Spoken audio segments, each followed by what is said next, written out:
سوارے دیا جنہیں اتنی مساجد ہیں اے مساجد گھٹ تھی ویسن لوگ 2 سالان دے بال کوئی چاہتے آ ویسن چلو 500 تو ملتا ہے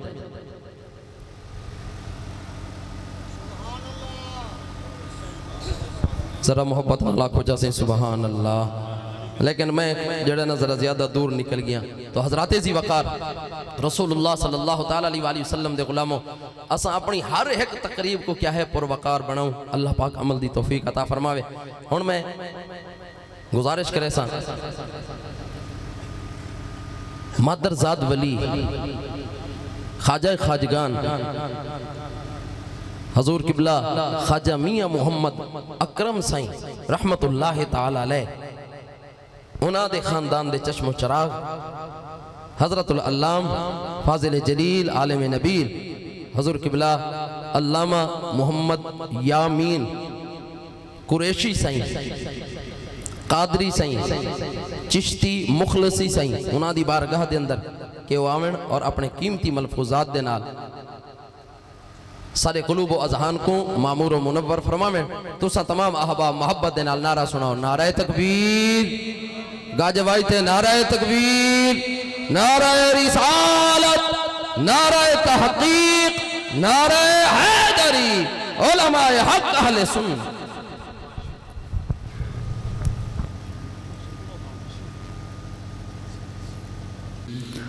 وعلى آله وأصحابه أجمعين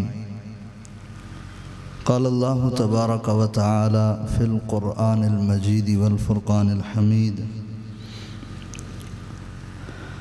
يا أيها الذين آمنوا إن تطيعوا فريقا من الذين أوتوا الكتاب يردوكم بعد إيمانكم كافرين وكيف تكفرون وأنتم تتلى عليكم آيات الله وفيكم رسوله ومن يعتصم بالله فقد هدي إلى صراط مستقيم صدق الله مولانا العظيم وصدق رسوله النبي الكريم المكين الأمين ونحن على ذلك لمن الشاهدين والشاكرين والحمد لله رب العالمين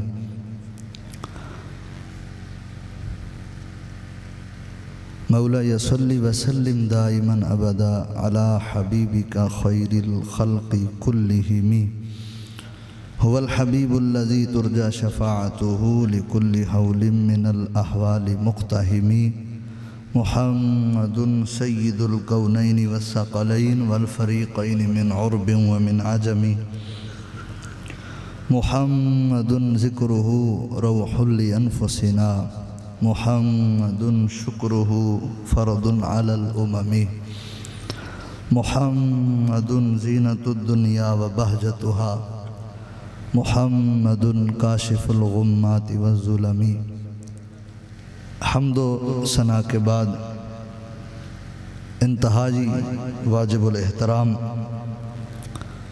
خانوادہ مقدسہ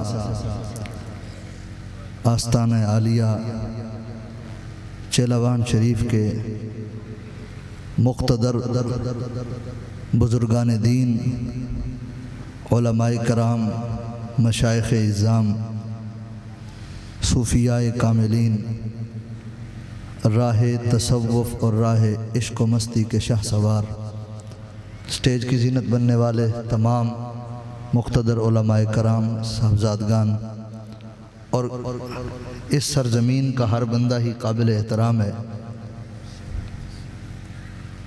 فقیر اپنے آپ کو اس سٹیج کے اوپر بیٹھنے کے قابل اور لائق نہیں سمجھتا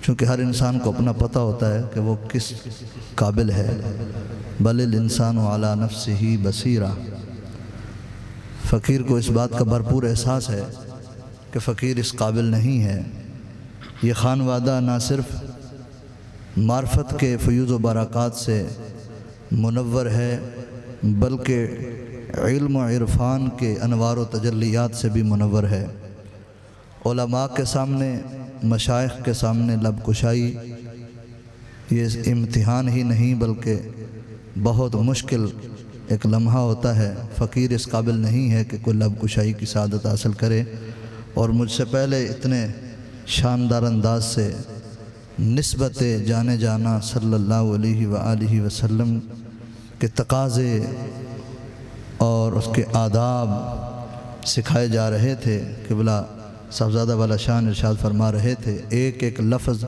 نور کے موتیوں میں پرویا ہوا تھا، ہمارے لیے سبق ہے، درس ہے، نصیحت ہے۔ اور یہاں سے فقیر جھولی اس طرح کر کے لینے آیا ہے۔ فقیر کے پاس کچھ نہیں جو آپ کو دے سکے، بلکہ اس خانوادہ کے چشم و چراغ اور اس آستانہ عالیہ کے تمام حضرات ہمارے لیے وہ خیر کا سامان ہیں، جھولیاں پھیلا کے ان سے برکت کی خیرات لینے آئے ہیں۔ اور یہ نسبت آج کی نہیں ہے، اگر یوں کہا جائے کہ پچھلے تقریباً 2 یا 2.5 صدیوں کا یہ سلسلہ خانوادہ کے ساتھ ایک روحانی اور ہر لحاظ سے ایک تعلق جو ہے وہ قائم ہے۔ تو اس نسبت کے جو فیوض و برکات ہمارے اکابرین کو، ہمارے خاندان کے بزرگوں کو نصیب ہوئے، اسی ایک تسلسل کی خیرات جھولی پھیلا کے فقیر حاضر ہوا ہے لینے کے لیے۔ اور یہ میرے لیے سعادت ہے۔ میں نے اس وقت بھی عرض کیا تھا کہ جب قبلہ ڈاکٹر خضر محمود صاحب ہمارے انتہائی محترم ہیں، قابل صد تکریم ہیں، اس خانوادے کا میں نے عرض کیا ہر بچہ ہی ہمارے لیے عزت مآب ہے، ہمارے سر کا تاج ہے، ہم اس کے پاؤں کی خاک ہیں، وہ ہمارے آنکھوں کا نور ہیں۔ تو جب انہوں نے فقیر کے نام کو اور تصویر کو قبلہ صاحبزادہ والا شان کے برابر میں لگایا تو مجھے یہ لگا کہ یہ بے ادبی ہے۔ میں نے گزارش بھی کی، عرض بھی کیا کہ میرے نام کے ساتھ کوئی القابات نہ لگائے جائیں، فقیر ان القابات کے قابل نہیں ہے۔ یہ بہت بڑے بڑے القابات تھے، فقیر ان کے قابل نہیں ہے۔ جو جس جوگا ہو وہ اتنا ہی ہو جائے تو بڑی بات ہے۔ ہم تو کچھ جوگے بھی نہیں ہیں، کچھ بھی نہیں ہے ہمارے پاس، واللہ بخدا کچھ نہیں ہے۔ ہم تو اس دھر کے اس آستانے کے نوکر ہیں، اور نوکروں میں بھی قبول کر لیے جائیں تو یہ ہمارے لیے سعادت اور اعزاز ہے۔ نوکروں میں، خادموں میں قبول کر لیے جائیں تو اعزاز ہے، ہمارے لیے بخشش کی سند ہے۔ اللہ تعالیٰ اس آستانے پر اس فقیر کی حاضری کو قبول فرمائے، اور اس آستانہ پاک کی جو برکتیں ہیں، جو نورانیت ہے، یہ بڑے جانتے ہیں، ہمارے اکابر جانتے ہیں اس خاندان کا کتنا فیض ہے، اور پوری دنیا میں یہ فیض بٹ رہا ہے اور ہر ایک کو یہ فیض مل رہا ہے۔ اس لیے ہم یہاں خیرات لینے آتے ہیں، خیرات لے کر جاتے ہیں۔ اللہ تعالیٰ ہماری جھولیوں کو اس آستانے کی خیرات سے منور فرمائے، اور ہمارے ظاہر باطن کو منور فرمائے۔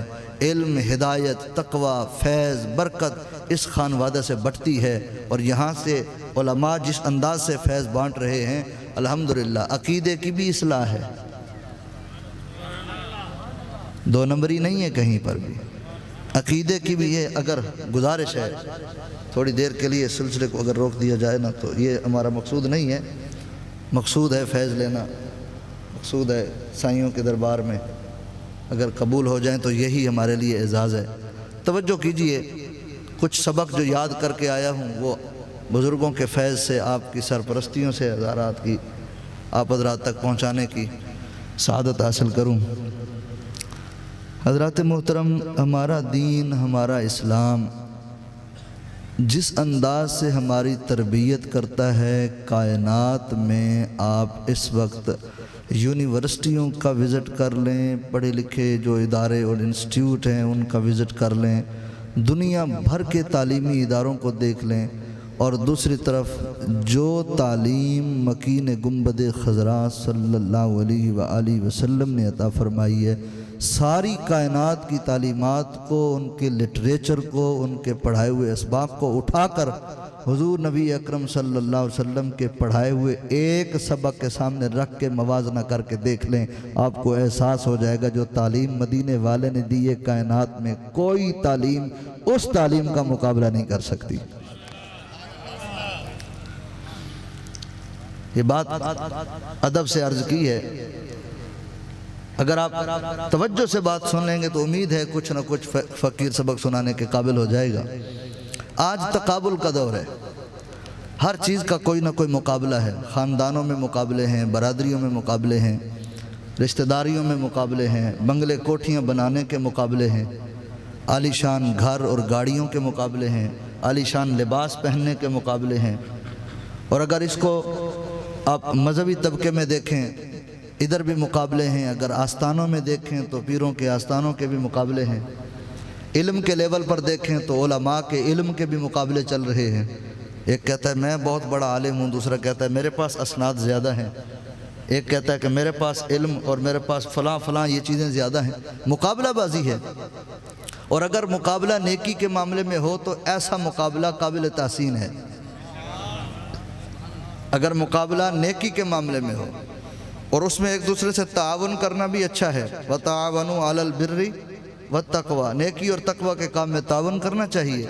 اس مقابلے کے جہان میں اگر آپ سیاست میں دیکھیں تو مقابلہ ہے، رنگ روپ میں دیکھیں تو مقابلہ ہے، نعت خوانوں کی آواز میں دیکھیں تو مقابلہ ہے۔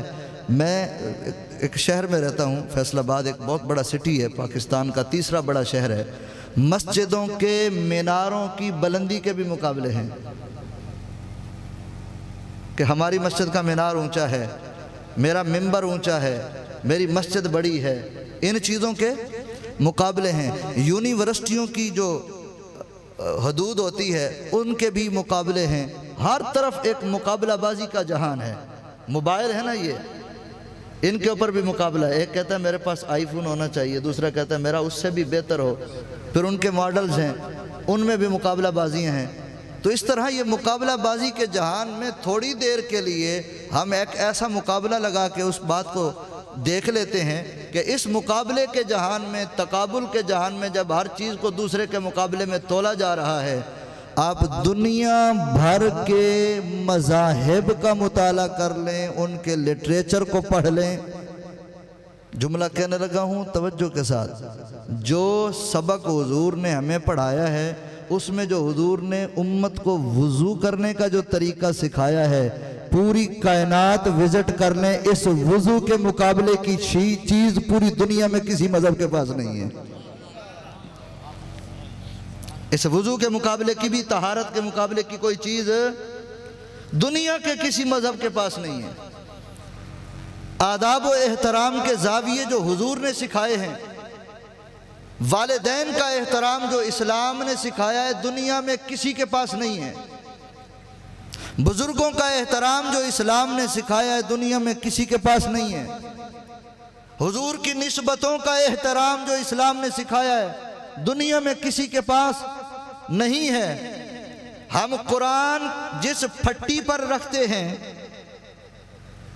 ہمارے استادوں نے سکھایا کہ اس کے اوپر سے نہیں گزرنا، حالانکہ وہ لکڑی کی ہے، اس پر قرآن رکھ کے پڑھتے ہیں، اوپر سے گزرنے کی اجازت نہیں۔ یہ کون سکھا رہا ہے؟ آکسفورڈ یونیورسٹی نے نہیں سکھایا، یہ دنیا کی اعلیٰ ڈگریاں رکھنے والی اور اعلیٰ بلند و بالا عمارت رکھنے والی یونیورسٹیوں نے نہیں سکھایا۔ یہ ادب و احترام اگر سکھایا ہے تو ہمیں حضور کے در اقدس سے سکھایا گیا ہے۔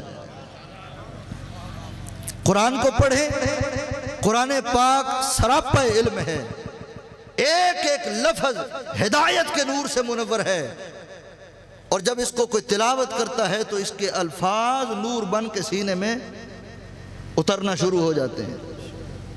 میں پڑھ رہا تھا، میں قرآن پاک کا ایک طالب علم ہوں، علم کی جستجو میں قرآن پاک کی تفاسیر کھول کھول کے دیکھتا رہتا ہوں، اور کچھ نہ کچھ اس میں سے سیکھنے کو ملتا ہے۔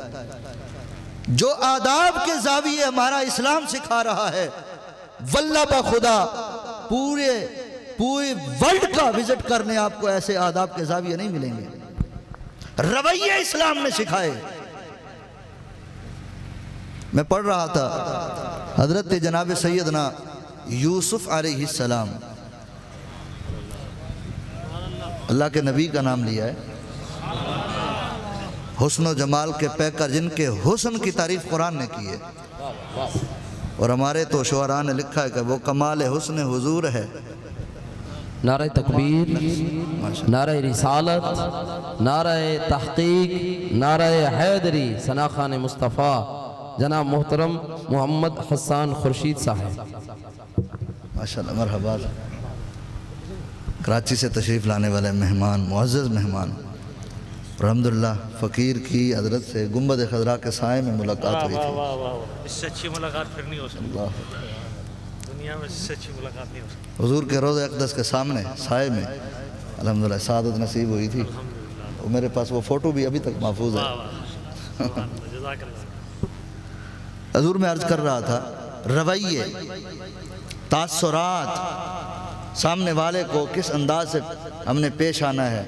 اگر ہم حضور کی سیرت سے پڑھتے ہیں تو اس میں بھی بے شمار پہلو ہیں۔ میں قرآن پڑھ کے پھر حضور کی سیرت کی طرف اپنی حاضری لگواتا ہوں۔ حضرت سیدنا یوسف علیہ السلام کے بھائیوں نے آپ کو کنویں میں، بولیں واقعہ سنا ہوا نا، بھائیوں نے کنویں میں گرایا ہے، اور پھر بھائیوں نے کنویں سے نکال کے، بعض روایات اختلاف کے مطابق، اختلاف ہے روایات میں، کہ آپ کو 12 سکوں کے عوض آپ کے بھائیوں نے فروخت کر دیا، اور آپ مصر آئے، حکومت اسٹیبلش ہوئی، سارا کچھ نظام بن گیا، اور پھر جس وقت آپ کے والد گرامی اپنے بھائیوں اور پورے قبیلے کے ہمراہ جب مصر تشریف لے آئے تو قرآن پاک میں الفاظ ہیں وَرَفَعَ أَبَوَيْهِ عَلَى الْعَرْشِ وَخَرُّوا لَهُ سُجَّدًا۔ حضرت یوسف علیہ السلام نے اپنے والدین کا احترام کرتے ہوئے ان کو تخت پر بٹھایا۔ یہ والدین کا ادب ہے۔ کون کر رہے ہیں؟ اللہ کے نبی۔ رب تعالیٰ نے ان کے اس عمل کو قرآن کا متن بنایا۔ یعنی اللہ کے نبی کا کوئی عمل ہے، جس نبی کا عمل ہے وہ ہمارے لیے مشعل راہ ہے۔ بولیں کیا ہے؟ سبق ہے، ہدایت ہے۔ اور مجھے اس بات کا بھی اب احساس ہے کہ ایک دنیا اسلام کے عظیم شناخواں جب تشریف لے آئے ہیں تو سب کی جو توجہ ہے وہ ادھر ہے، لیکن یہ سبق میں سنانا چاہتا ہوں، سبق سنانا چاہتا ہوں، اور اگر مجھ سے کہیں عمدن یا ساون کوئی غلطی ہو جائے تو میں اصلاح بھی چاہتا ہوں اس پر۔ توجہ ہے حضرات؟ تو بھائی جس وقت اپنے والد گرامی کے ہمراہ یوسف علیہ السلام کے پاس پہنچے نا، تو آپ نے اپنے والد گرامی کو اور اپنی جو ان کے ساتھ زوجہ محترمہ والد صاحب کی، آپ کی والدہ کا تو پہلے انتقال ہو گیا تھا، حضرت راحیل کا، اور اس وقت جو آپ کے والد گرامی کے ساتھ جو ان کی زوجہ محترمہ رشتے میں ماں لگی، تو ان کو آپ نے بٹھایا تخت پر، اور پھر بعد میں جب حضرات نے سجدہ کیا تو اس بارے میں حضرت یوسف علیہ السلام نے کلام ارشاد فرمایا کہ یا ابتی ھذا تأویل رؤیای من قبل، ابا جان یہ میرے بچپن میں دیکھے ہوئے اس خواب کی تعبیر ہے۔ کیا ہے؟ بھولیں تھک نہیں گئے؟ ابھی تو جاگ کے بیٹھنا ہے، ابھی تو نعت شریف سننی ہے ہم نے، ذرا جاگ کے۔ ابا جان یہ میرے بچپن میں دیکھے ہوئے خواب کی، بولیں، تعبیر ہے۔ قد جعلہا ربی حقا، اس خواب کو میرے رب نے سچ کر دکھایا ہے۔ اگلے الفاظ ہیں قد احسن بی اذ اخرجنی من السجن، اس رب کا کرم ہوا مجھ پر کہ جس رب نے مجھے جیل سے رہائی عطا فرمائی۔ توجہ فرمائیں، یہاں پر ایک لطیف نقطہ ہے جس میں رویے سکھائے گئے، آداب سکھائے گئے، احترام سکھایا گیا، رشتوں کا تقدس بتایا گیا ہے۔ توجہ فرما رہے ہیں حضرات؟ اللہ اکبر، اللہ اللہ۔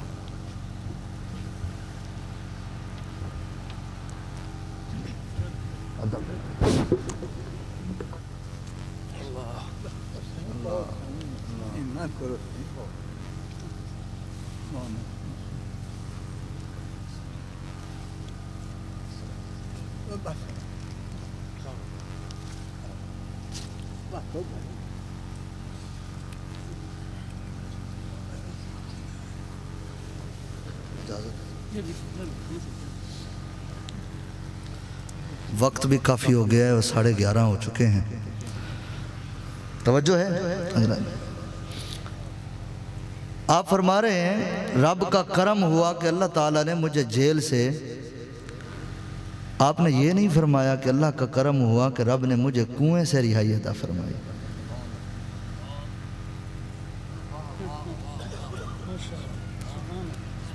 کچھ توجہ فرمائیں، اے کاش کہ میں بات آپ تک پہنچا سکوں. یہ نہیں فرمایا کہ اس رب کا کرم ہوا کہ رب نے مجھے کنویں کی گہرائی سے اٹھا کے مصر کی سلطنت عطا فرمائی. یہ الفاظ نہیں ہے. قد احسن بی اذ اخرجنی من السجن. رب کا کرم ہے، فضل ہوا، احسان ہوا کہ اس رب نے مجھے جیل سے رہائی عطا فرمائی. مفسرین کرام نے یہاں لطیف نقطہ لکھا ہے کہ وہاں کنویں کا ذکر نہیں کیا، سامنے بھائی کھڑے تھے.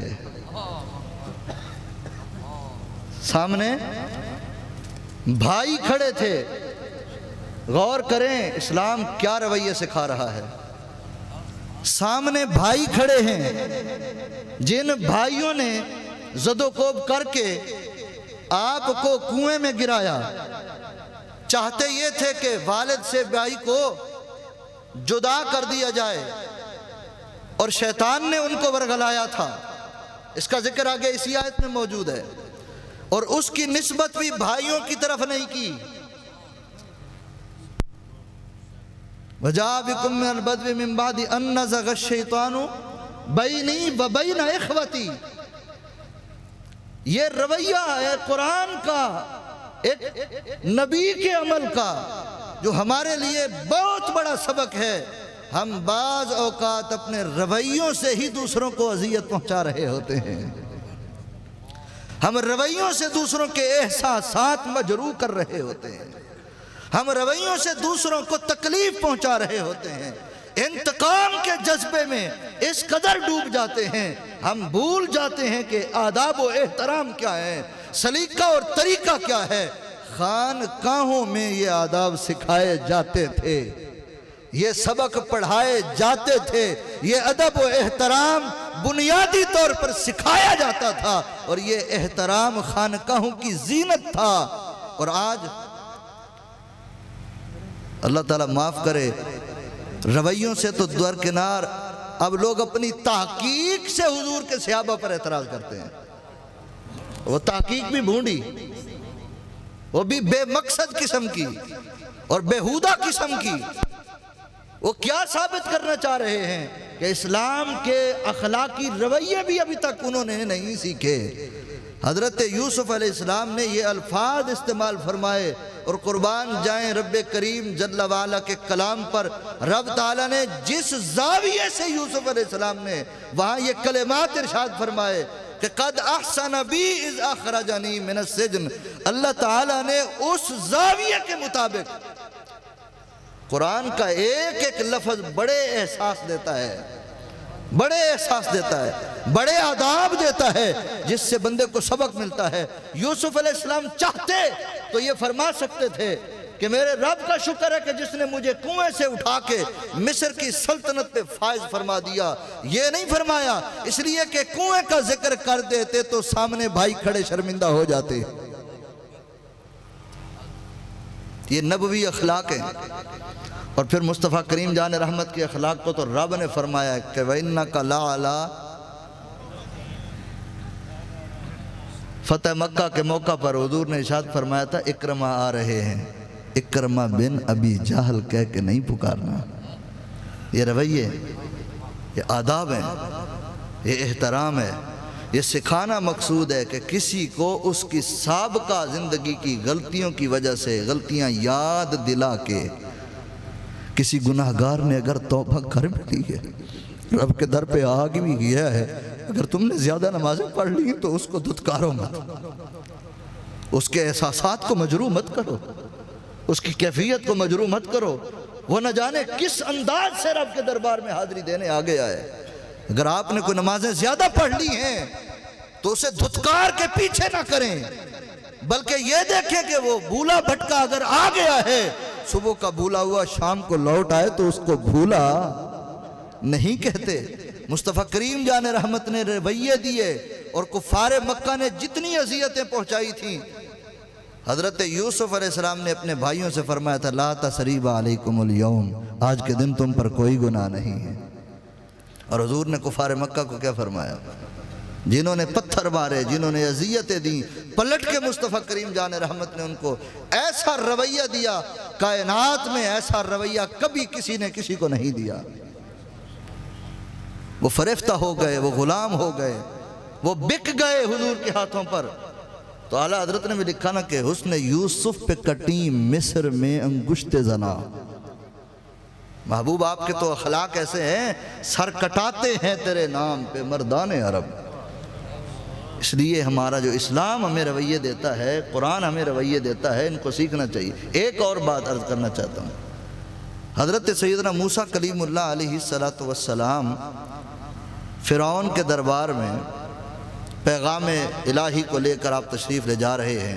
حکم ہوا نا اذهب الى فرعون انه طغى، جب آپ نے دعا کی یا اللہ میرے بھائی کو حضرت ہارون علیہ السلام کو کہ ہوا افصح منی، وہ مجھ سے زیادہ فصیح ہے، یہ کتنی بڑی بات ہے، کتنی بڑی بات۔ آپ اللہ کے نبی ہیں، صاحب کتاب ہیں، صاحب شریعت ہیں، لیکن اپنے بھائی کا اکرام، احترام اور ان کا عزت مآب ہونا کس انداز سے بیان فرما رہے کہ ہوا افصح ہوئے ہوئے اللہ ہوئے ہوئے ہوا افصح منی۔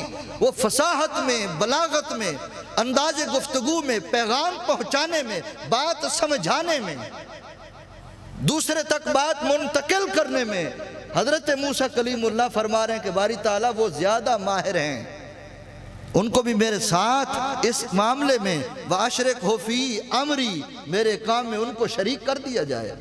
حکم کے دعا کے مطابق رب تعالیٰ نے حکم نازل فرما دیا اور ان کو بھی نبوت کا تاج عطا فرما کے اب دونوں کو فرمایا اذهبا، تثنیہ، إِلَىٰ فِرْعَوْنَ إِنَّهُ طَغَىٰ، کہ فرعون کے پاس تشریف لے جائیں اور جا کے اسے تبلیغ کریں۔ جب آپ روانہ ہو گئے نا تو راستے میں آگے چل کے ایک اور حکم آیا، وہ حکم میں پڑھتا ہوں مجھے بڑا اس سے سبق ملتا ہے، بڑی نصیحت ہے اس میں سمجھتا ہوں کہ میں وہ سبق یہاں سنا کے اس سے مزید برکت حاصل کروں۔ حکم ہوا کہ فَقُولَا لَهُ قَوْلًا لَيِّنًا، پیارے موسیٰ فرعون سے جب بات کیجئے گا، گفتگو کا آغاز فرمائیے گا تو لہجے کو نرم رکھیے گا۔ ہائے ہائے ہائے، کیوں باری تعالیٰ کیوں؟ وہ سرکش ہے، اتنا بڑا دعویٰ کیا ہوا ہے، اتنا بڑا بول بولا ہے، اس نے کہا انا ربکم الاعلیٰ، اتنا بڑا جملہ اس نے بولا ہوا ہے، اس نے خدائی کا دعویٰ کیا ہوا ہے۔ وہ سرکش ہے، وہ جاہل ہے، وہ گمراہ ہے، وہ فاسق و فاجر ہے، وہ دنیا کا بدترین انسان ہے جس کے بدن کو رب نے دنیا والوں کے لیے عبرت کا نشان بنا دیا ہے۔ فَالْيَوْمَ نُنَجِّيكَ بِبَدَنِكَ لِتَكُونَ لِمَنْ خَلْفَكَ آيَةً وَإِنَّ كَثِيرًا مِّنَ النَّاسِ عَنْ آيَاتِنَا لَغَافِلُونَ۔ اتنا بڑا سرکش ہے جس کے بدن کو رب نے دنیا کے لیے عبرت بنا کے رکھ دیا ہے، اس کے ساتھ اللہ کے نبی نے کلام فرمانا ہے۔ حکم ہے کہ فَقُولَا لَهُ قَوْلًا لَيِّنًا، پیارے نبی لہجے کو، ہوئے ہوئے لہجے کو، ہوئے ہوئے باری تعالیٰ کیا ہوا ہے؟ کیوں؟ اگر لہجے میں تلخی آ بھی گئی تو اس میں وجہ کیا ہے؟ لہجے کی نرمی۔ مفسرین نے بہت کچھ لکھا ہے کہ سرکشوں سے جب بات کی جاتی ہے تو لہجے کو نرم رکھا جائے کہ کہیں وہ پلٹ آئے۔ یہ حکمتیں علماء نے اس آیت کے تحت لکھی ہیں، مفسرین نے بڑا کلام کیا ہے، لیکن استاد محترم شیخ الحدیث و تفسیر، فقیہ ملت اسلامیہ، شارح صحیحین، صاحب تبیان القرآن، صاحب تبیان الفرقان، حضرت علامہ استاد محترم فقیر کے استاد ہیں شیخ الحدیث و تفسیر علامہ غلام رسول سعیدی، یہ آپ کا اختیاری نام ہے، یہ آپ کا اختیار، اصل نام آپ کا نام سید شمس الزمان نجمی، حسبی نسبی آل رسول ہیں، زندگی بھر اپنی سیادت کا اظہار نہیں کیا، اور آج تو جو کہتے ہیں اینٹ اٹھائیں تو نیچے سے اللہ اپنے ناموں کے ساتھ قطب زماں اور پتہ نہیں کیا کچھ لکھوائے جا رہے ہیں، جو خود جس کے بارے میں لقب لکھے گئے ان کو القابات کے معنی کا نہیں پتا کہ یہ کتنا بڑا لقب لکھا جا رہا ہے۔ اور آپ اتنے بڑے عالم، شیخ الحدیث اور درجنوں کتب کے مصنف، تحقیق کا کوہ گراں، آپ شرح صحیح مسلم پڑھ لیں آپ حیران ہو جائیں گے۔ میں نے دیکھا ہے اس عصر حاضر کے بڑے بڑے شیوخ الحدیث کو، بڑے بڑے دوسرے مکاتب فکر کے بڑے بڑے شیوخ الحدیث کو، وہ استادوں کی شرح صحیح مسلم اور شرح صحیح بخاری سامنے رکھ کے طلباء کو پڑھاتے ہیں، اپنے تلامذہ کو پڑھا رہے ہوتے ہیں، سبق پڑھا رہے ہوتے ہیں۔ اتنا بڑا عالم اپنی سیادت کا اظہار نہیں کیا۔ آپ نے تبیان القرآن میں تفسیر کرتے ہوئے اس آیت کے تحت ایک جملہ لکھا ہے، اس جملے نے تھکان اتار دی ہے۔ فرمایا فرعون کے ساتھ موسیٰ علیہ السلام کو کلام کرنے کے لیے جو لہجے کی نرمی کا ارشاد فرمایا گیا، وجہ یہ تھی کہ موسیٰ علیہ السلام کچھ عرصہ فرعون کے گھر میں گزار چکے تھے۔ یہ اخلاق ہے، تربیت ہے کہ کچھ عرصہ ان کے گھر میں گزارا ہے۔ جس کے گھر میں اللہ کے نبی نے کچھ عرصہ گزارا ہے، اب اس کے ساتھ کلام کرتے ہوئے حکم ہے کہ لہجے کو نرم رکھیں۔ حالانکہ نسب کا کوئی تعلق نہیں، خون کا کوئی تعلق نہیں، رشتہ کوئی نہیں، لیکن لہجے کی نرمی کا حکم بتا رہا ہے کہ چند عرصے جو اس کے گھر میں گزار کے آپ نے جو لمحہ گزارا ہے، اب اس کا تقاضا یہ ہے کہ اس کے ساتھ کلام ادب سے کیا جائے، احترام سے کیا جائے، لہجے کو جناب لہجے کو نرم کر کے بات کی جائے تاکہ اس کی سرکشی دور ہو۔ اور جس والدین کے گھر میں بچے پیدا ہوں، آنکھیں ماں باپ کو دکھائیں، یہ آداب ہے، یہ قرآن کا دیا ہوا سبق ہے۔ میں نے جو آیتیں پڑھی تھیں اس کا مفہوم بہت وسیع ہے، میں پھر کبھی انشاءاللہ کوئی وقت ہوا تو میں سبق سناؤں گا۔ اس کا مفہوم بھی خلاصہ یہ عرض کر دیتا ہوں کہ اتفاق کا درس ہے، اس میں اتحاد کا درس ہے۔ علامہ نے لکھا ہے کہ ہے زندہ فقط وحدت افکار سے ملت۔ اگر آپ کی فکریں ایک ہیں، اگر آپ ایک دوسرے کو اپنے ساتھ بٹھا کر کھانا پینا رہنا سہنا، اگر ان چیزوں کو آپ روا رکھتے ہیں تو آپ دنیا میں امامت کر سکتے ہیں۔ اگر آپ کے فکروں میں انتشار ہے اور فسادات ہیں، لڑائیاں اور جھگڑے اور دلوں میں قدورتیں اور عداوتیں اور نفرتیں ہیں، اور ان چیزوں کا بیج ہم نے اپنے اندر بو رکھا ہوا ہے، تو یاد رکھیں فرمایا ہے زندہ فقط وحدت افکار سے ملت، وحدت ہو فنا جس سے وہ الہام بھی الہاد ہے۔ اگر کوئی سمجھے کہ مجھے الہام ہوا ہے، مجھے کوئی غیبی مدد سے میری کوئی امداد کی گئی ہے، میرے ذہن پہ کوئی بات اتاری گئی ہے، فرمایا جس الہام کو تو سمجھ رہا ہے کہ یہ تیرے لیے کوئی ایسی چیز آ گئی ہے کہ جو نہیں ہے، فرمایا اگر اس سے تیری وحدت ٹوٹ جاتی ہے، تیرا اتحاد ٹوٹ جاتا ہے، تو سمجھ وہ الہام نہیں ہے، وہ الہاد ہے، یعنی کفر ہے۔ اللہ تعالیٰ مسلمانوں کو اتحاد عطا فرمائے۔ ہر پلیٹ فارم پر آج ضرورت ہے، ہم تقسیم ہو گئے، تقسیم در سنیت تقسیم کر دی گئی، اور پتہ نہیں عقائد کے معاملے میں کہاں سے کہاں سنیت کو اٹھا کے لا کے کھڑا کر دیا گیا۔ صحابہ کرام، اہل بیت اعظام اور ان تمام نفوس قدسیہ بزرگ ہستیوں کے بارے میں جس قدر رویے بنائے گئے، اللہ تعالیٰ معاف فرمائے۔ ادب والوں میں رہیں، ادب والوں میں اٹھیں، ادب والوں میں بیٹھیں، خانقاہوں سے یہی ملتا ہے۔ فقیر کو اللہ تعالیٰ ادب کی توفیق عطا فرمائے۔ جو کچھ سبق سنایا اس میں حضور کوئی غلطی کوئی فقیر وآخر دعوانا الحمدللہ۔ ماشاءاللہ، اللہ تعالیٰ عبد علم و فضل دے برکت عطا فرمائے۔ انتہائی فکر انگیز گفتگو ارشاد فرمائے دے بیان، اللہ پاک سارے رویہ دے اندر نرمیاں پیدا فرماوے، سارے دلان دے اندر رافت رحمت پیدا فرماوے۔ آکھو چا آمین۔ حضرات ذی وقار، ہن انتظار دیاں گھڑیاں ختم۔ عظیم ثناخان مصطفیٰ جنہ دے والد گرامی یقیناً او نات دی پہچان ہے، الحاج محمد خورشید احمد صاحب رحمانی رحمت اللہ تعالی علیہ، انہاں دے چشم و چراغ